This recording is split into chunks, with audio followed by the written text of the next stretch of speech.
In the headline of his obituary in the Washington Post, 1936, George L. Carter was called the last empire builder. Carter created 3 empires, in iron, in railroad, and in coal. Yet his lasting legacy to us comes not from what has survived of these empires, but rather from the ideal of a 4th empire, the blending of the southern Appalachian region into the economic fabric of the American nation, a process he influenced perhaps more profoundly than any other individual of his time. In Carter, Appalachia produced its own version of Hill, the railroad baron, of Morgan, the financier, Rockefeller, the energy tycoon, and Flagler, the town developer. Unlike his better-known contemporaries, Carter's achievement is perhaps more remarkable, since he did it without leaving home. Though his fortune did not compare with that of other industrialists of this era, he was certainly one of the wealthiest native-born sons of the Appalachian Mountain region. Since childhood, education had been an abiding interest for Carter. Much of his business training was self-taught. In 1909, the Tennessee General Assembly gave Carter the opportunity to make his most significant and lasting contribution to education in this native region.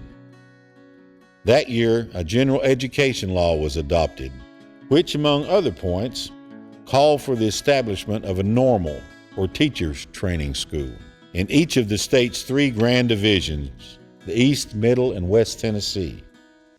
Rivalries between regions quickly broke out as the establishment of a teacher training school meant jobs, increased economic activity, as well as social, educational, and cultural advancement for the winning city. Johnson City became the scene of intense lobbying for the state normal school. Most of its community leaders worked in the effort, though they gradually came to be divided over the best location in the city.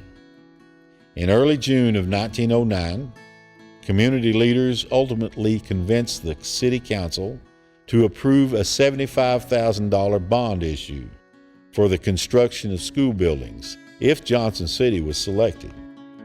Soon thereafter, the Washington County Court also approved a $75,000 issue, bringing the total of Johnson City's bid to $150,000. During these early developments, Carter himself stayed in the background, biding his time. Certain members of the Johnson City promoters were old Carter rivals who wanted to see the school located on property they owned in the Carnegie section of town. Several times Carter and these gentlemen had competed, each seeking to promote their own holdings. In September, Governor Malcolm R. Patterson and a delegation of the State Board of Education came to Johnson City. It was a part of the tour of cities bidding for the normals. Carter's interest in the location became more public. He was part of a reception committee and several hundred spectators who greeted the visitors. The party toured the grounds of some 120 acres on the western edge of the city owned by Carter, who offered the property free of charge and had convinced city officials to provide free electricity and water. Carter also offered to provide annual prizes of $25 each to honor students.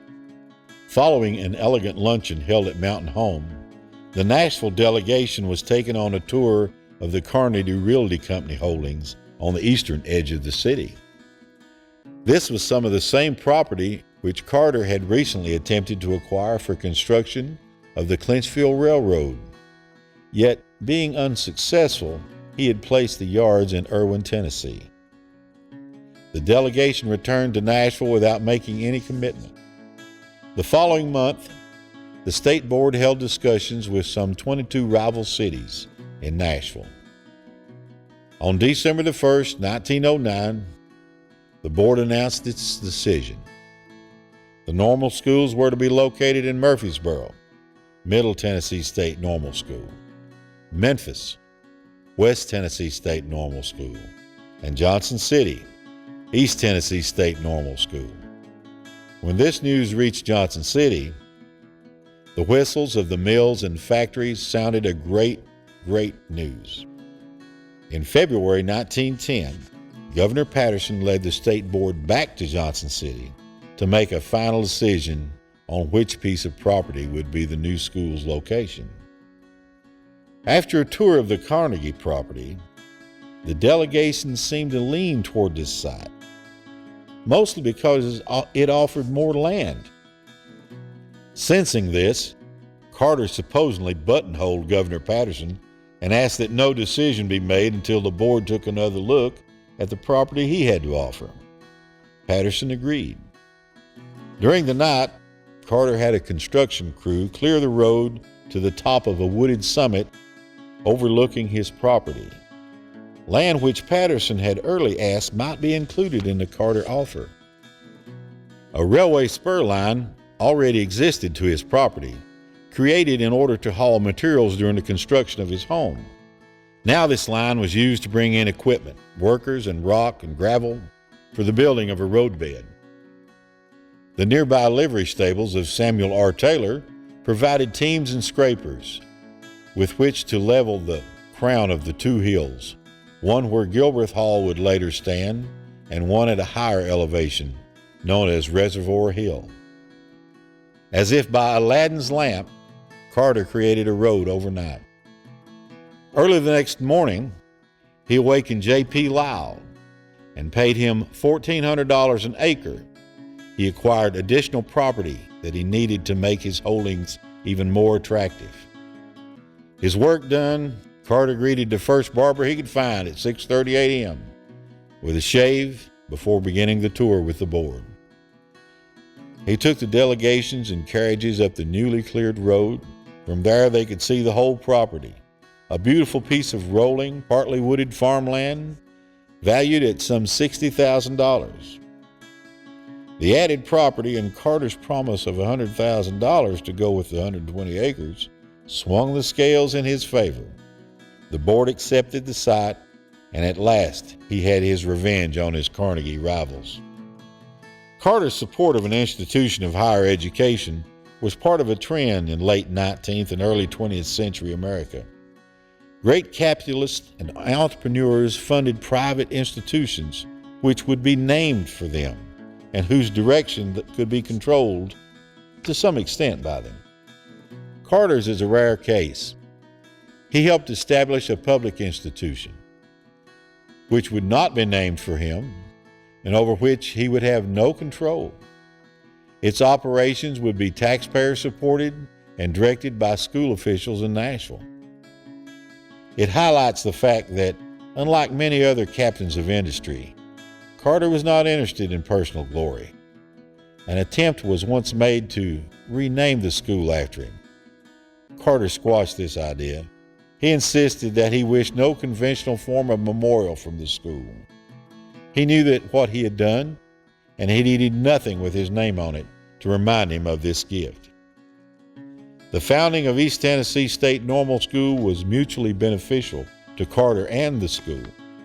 Its location enhanced the value of Carter's various businesses, his real estate interest in Johnson City.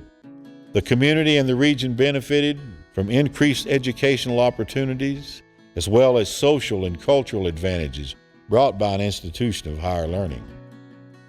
Carter not only supported the school with his contributions of money and land, he provided it with one of his first students. In 1911, his son James was enrolled in the Normal School's on-campus training or laboratory school.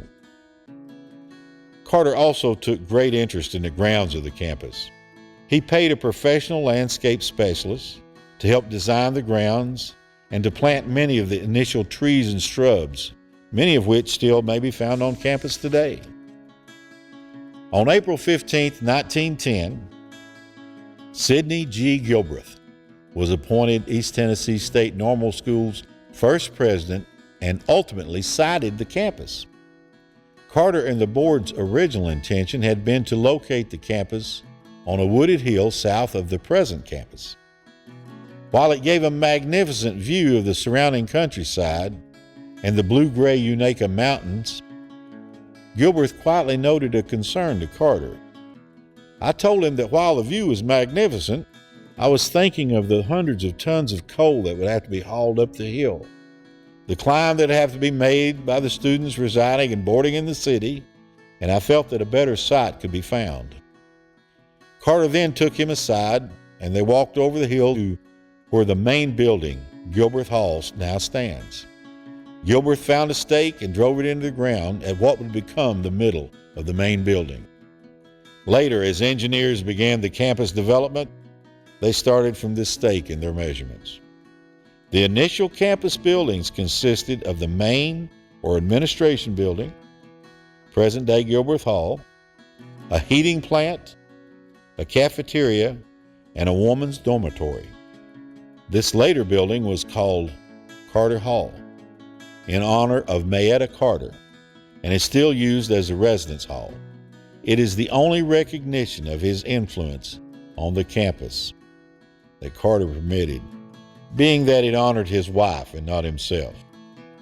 Broad men have narrow egos.